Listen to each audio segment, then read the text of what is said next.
Among the best examples of Long Island's affluence and high quality of life were the hundreds of luxury mansions that once lined the island's north shore. Many of these grand homes are now gone, but some do remain. And tonight, Chris Collora continues his visit to several of the surviving North Shore mansions where Long Islanders can still get a sense of the past. It's been a long time since Long Island's North Shore had this much undeveloped open space. This film, shot back in 1912, shows the island's North Shore in its infancy of development. It was shot from the roof of Coindre Hall in Huntington the year the mansion was completed, when it was still known by the name West Neck Farm. The mansion was designed by architect Clarence Luce, who also designed many of New York City's early hotels. It's an outstanding example of what they call the French chateauesque style, which there weren't that many built on the North Shore of the Long Island Gold Coast. And also its landscape, I think, is an outstanding feature. The 40-room mansion was built in 1912 as the summer home of chemical company heir George McKesson Brown, but it was kept open year-round as a working farm. He had an interest in raising chickens, and he had some prize chickens that were raised here.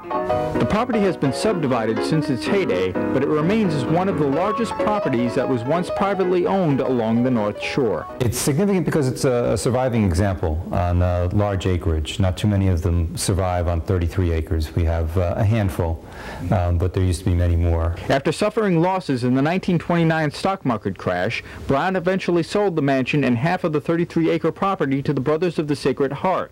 They converted the mansion into a school, naming it Coindre Hall, after the founder of their organization, Father Andre Coindre.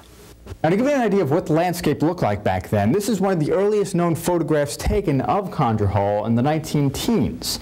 Now, as you can see, most of it is undeveloped. But as you can see from the satellite image, the land around it is much more developed today. It remained a school until 1973, when Suffolk County purchased the property and turned it into a county park.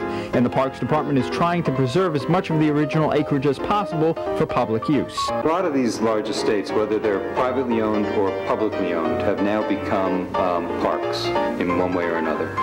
And they used to be private parks, just for the select few, the owners and their guests. But now they're either county parks or state parks.